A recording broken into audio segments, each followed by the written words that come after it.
तो hello friend, मैं रामदीन। आज इस वीडियो में परसेंटेज का दूसरा पार्ट है ये। यदि इसका पहला पार्ट आपने ना देखा हो तो उसका लिंक डिस्क्रिप्शन बॉक्स में दिया गया है, जाकर देख सकते हैं। ठीक है, अब आ जाते हैं अपने सवाल पे। एक नगर में सभी व्यक्ति अमर उजाला या दैनिक जागरण या दोनों पढ़ते हैं। उनमें से 65% लोग अमर उजाला पढ़ते हैं, 48% लोग दैनिक जागरण पढ़ते हैं। तो कितने परसेंट लोग अमर उजाला और दैनिक जागरण दोनों पढ़ेंगे? यानी कि यदि ये अमर उजाला पढ़ने वाले, जैसे मान लेते हैं ये अमर उजाला पढ़ने वाले कितने परसेंट है?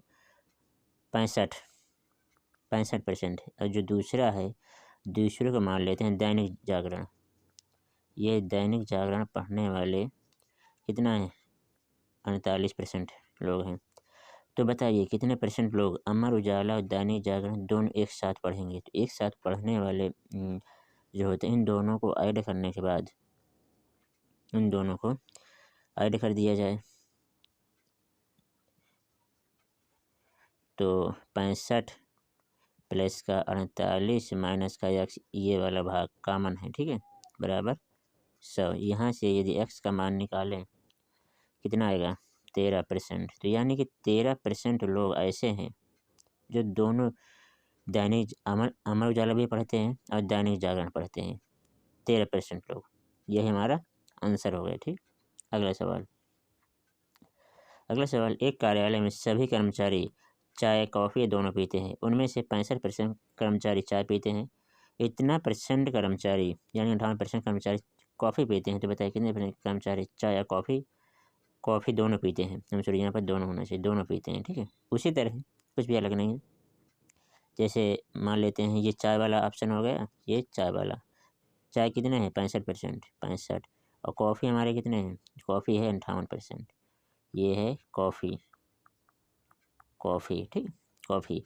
अब हमें जो निकालना है, दोनों का कॉमन निकालना है, दोनों का ये भाग निकालना है। जब ये भाग निकालना होता है तो इन दोनों को ऐड करने के बाद, एक x को घटाने के बाद इन दोनों का ये कितना है? 65 प्लस का है 58, एक भाग माइनस कर देंगे, x बराबर कितना है? 100 के। यहाँ से x का मान निकालेंगे, x का मान निकालें कितना आएगा? 23। कितना आएगा? 23। तो 23% लोग दोनों कॉफ़ी और चाय दोनों पीते हैं। यदि पूछ लिया जाए इसी में तो केवल चाय पीने वाले व्यक्ति कितने हैं? तो केवल चाय पीने वाले जो परसेंट है, ये 65 टोटल है। इसमें से 23 में 65 घटा देंगे, 23 में 65 घटा दिया जाए तो कितना बच जाएगा? ये 42 बच जाएगा। तो यानी कि केवल चाय पीने वाले परसेंट है हमारा 42। बल्कि इसमें पूछा गया था दोनों यानी कॉमन, यानी कि कॉफ़ी और चाय पीने वाले दोनों व्यक्ति कितने परसेंट लोग हैं? यानी कि 23% लोग हैं। अगला सवाल है, ये फेल और पास से संबंधित होने वाले प्रश्न हैं। ठीक, किसी परीक्षा में 60% विद्यार्थी गणित में, 70% अंग्रेजी में और 90% विद्यार्थी दोनों में उत्तीर्ण हुए। तो बताइए कुल कितने परसेंट विद्यार्थी उत्तीर्ण हुए? तो बताइए कुल, जैसे परीक्षा में यानी कि 60% जो दिया गया है, 60 किस में दिया गया है? गणित में दिया गया है। और 70 अंग्रेजी में दिया गया है, 70 अंग्रेजी में दिया गया है। ठीक है, दिया गया है। हम सॉरी, ये 50, इस 90 के स्थान में क्या दिया है? 50 है। ठीक है, मेरे मान ही नहीं आएगा। अब जो दोनों के मान हैं, यदि इन दोनों को मिक्सचर किया जाए तो ये जो कॉमन वैल्यू है, कॉमन वैल्यू कितना दिया है? 50 यानी 50 दिया है। तो गणित वाले कितना बचा शेष? 60 था, 60 पहले था, 50 इसमें चला गया, शेष कितना बचा? 10 बचा। और इसमें आ जाते, इसमें कितना? 70 था, 50 यहाँ पास आ गया तो कितना शेष बचा? 20। तो इसमें क्या पूछ रहा है? तो टोटल यानी कि कुल कितने परसेंट विद्यार्थी उत्तीर्ण हुए? तो कुल कितने हुए? 10 यहाँ पास, 50 यहाँ पास, 20 यहाँ पर, इन दोनों को सभी को ऐड कर दिया जाए तो कितना हो गया हमारा 80% लोग क्या हुआ उत्तीर्ण हुए यानी पास हुए। अगला सवाल है एक परीक्षा में हिंदी में 40%, संस्कृत में इतना परसेंट और दोनों विषय में इतने परसेंट विद्यार्थी अनुत्तीर्ण हुए यानी कि फेल होने वाले। तो यानी कि पहले जो है 2 बॉक्स बना लेते हैं। कॉमन वाला दिया हुआ है कितना 20 दिया है, कॉमन वाला 20 दिया है तो इधर वाला हिंदी को बना लेते हैं। ये कौन सा है हिंदी वाला 40 है, 20 चला गया कितना बचा सिर्फ 20 ही बचेगा। इधर कितना था ये था हमारा संस्कृत वाला, ठीक संस्कृत वाला। अब ये संस्कृत टोटल कितना दिया है ये दिया 25, इसमें 20 चला गया शेष कितना बचा यानी 5 बचा, सिर्फ 5 बचा। तो ये फेल होने वाले हैं, तो फेल कितना हो गए 20 20 40 5 45, तो 45% क्या हुआ फेल हो गए यानी कि अनुत्तीर्ण हुए। तो 5 कितने हुए होंगे 100% में 45 घटा दिया जाए तो ये हमारा 100 में 45 घटा दिया जाए तो पास होने वाले व्यक्ति आ जाएंगे। ये कितना हो गया 55%। ठीक, अगला सवाल। अगला, किसी परीक्षा में 65% छात्र इतिहास में, 60% गणित में, 40% दोनों विषय में पास हुए। यदि 90 छात्र दोनों विषय में फेल हो तो परीक्षार्थी की कुल संख्या यानी कि पर डायग्राम बना लेते हैं। दोनों विषय में कितने पास हुए थे 40, तो ये बीच वाले भाग का मान कितना दिया है 40। तो इधर इतिहास बना लेते हैं। इतिहास हिस्ट्री में कितना था 65 था, 40 चला गया कितना बचा 25 बचा। और इधर 40 था यानी कि 60 था, ये गणित है और गणित में कितना दिया हुआ है गणित में 60 दिया हुआ है, 40 चला गया कितना बचा 20 बचा हमारा। ठीक, अब निकालना है यदि ये पास होने वाले हैं, यदि टोटल पास निकाला जाए तो 25 और 20 45 और 85, तो यानी कि 85% लोग क्या हुआ पास हो गए। तो 45% लोग पास हुए तो फेल कितने हुए फेल हुए 100 में 85 घटा दिया जाए कितना आ जाएगा 15% फेल हो गए। अब ये फेल होने वाले की संख्या दी हुई है कितना 90 यानी कि 90 दिया हुआ है, 90 दिया हुआ 15 छक्का 90, एक के वैल्यू किसके 6 के बराबर। अब हमें क्या निकालना है कुल संख्या किसके बराबर माना जाता है 100% के बराबर। तो 100% इधर 100 का मल्टीप्लाई इधर भी 100 का मल्टीप्लाई, आंसर कितना हो गया 600। अगला सवाल। किसी परीक्षा में इंग्लिश में 70% और गणित में 80% अभ्यर्थी पास होते हैं, 10% दोनों विषय में फेल हो जाते हैं। यदि 144 अभ्यर्थी दोनों विषय में पास हुए हो तब अभ्यर्थियों की कुल संख्या क्या है यदि पहला जो बॉक्स है इंग्लिश को बना लिया जाए जैसे 70 है और जो दूसरा वाला बॉक्स है क्या 80 है, इन दोनों को जोड़ने के बाद 1 घटा दिया जाए तो ये हमारा कितना 100 के बराबर होता है। बल्कि इसमें 80 फिर दोनों विषय में क्या हो जाते हैं फेल हो जाते हैं, तो फेल हो जाएंगे 10 और घटा देंगे तो टोटल हमारा इसमें यक्स की वैल्यू जो निकल गया है कितना आएगा 60। तो यानी कि ये 60 कॉमन वाला भाग है। यदि इसको ऐसे बनाया जाए तो ये वाला जो भाग है ये 60% है। ठीक है, तो ये गणित वाला था तो गणित वाले में 60 इधर चला गया तो इधर कितना बचा 10 बचा।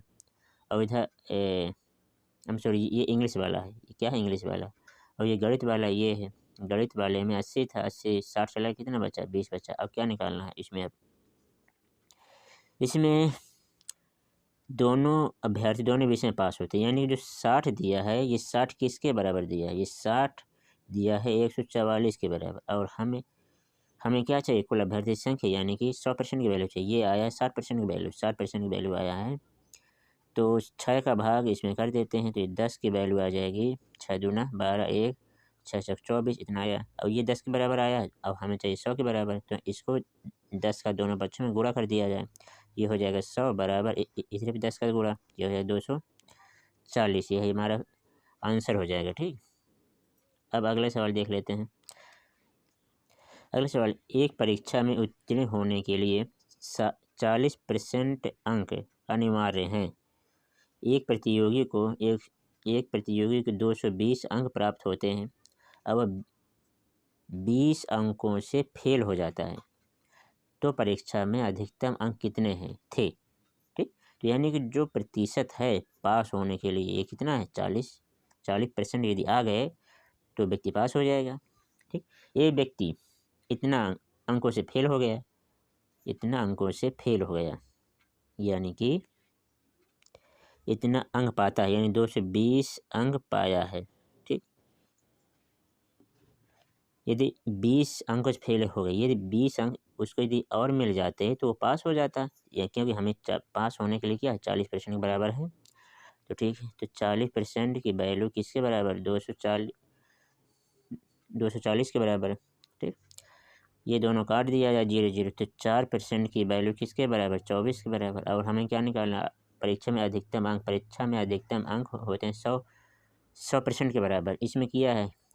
4 है, तो इसको क्या बनाना है? 100 बनाना है, तो किसका गुणा करना पड़ेगा? इसमें करना पड़ेगा हमें, इसमें 25 का गुणा करना पड़ेगा। तो 25 इधर पे कर दिया जाए, तो 24 गुणे 25, इधर हो जाएगा 100%, और इधर जो इधर मल्टीप्लाई करने से आ जाएगा, ये 600 आ जाएगा। कितना आ जाएगा? 600। ये हमारा 600 आंसर हो गया। ठीक, यही अधिकतम अंक हो गए। अगला सवाल, एक परीक्षा में एक लड़का 40% तथा दूसरा लड़का 45% अंक प्राप्त करते हैं, और दोनों लड़के उत्तीर्ण होने के लिए आवश्यक न्यूनतम अंक से 35-60 अंक अधिक पाते हैं, तो परीक्षा का पूर्णांक बताओ।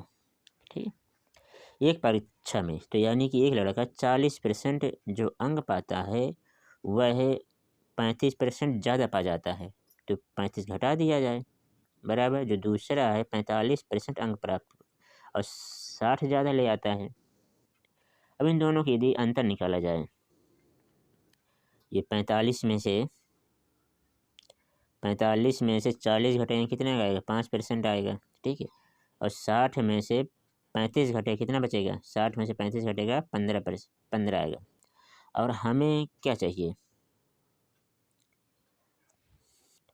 हमें जो चाहिए, ये जो मान होता है, ये 5 जो आया है, और हमें क्या चाहिए? पूर्णांक चाहिए। पूर्णांक किसके बराबर माना जाता है? 100% के बराबर। 100% के बराबर माना जाता, 5 को 100 बनाना है तो किसका गुणा करना पड़ेगा?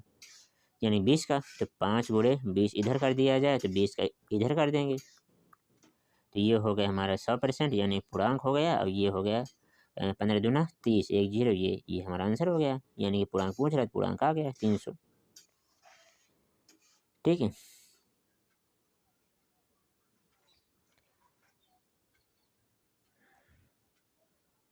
अगला सवाल।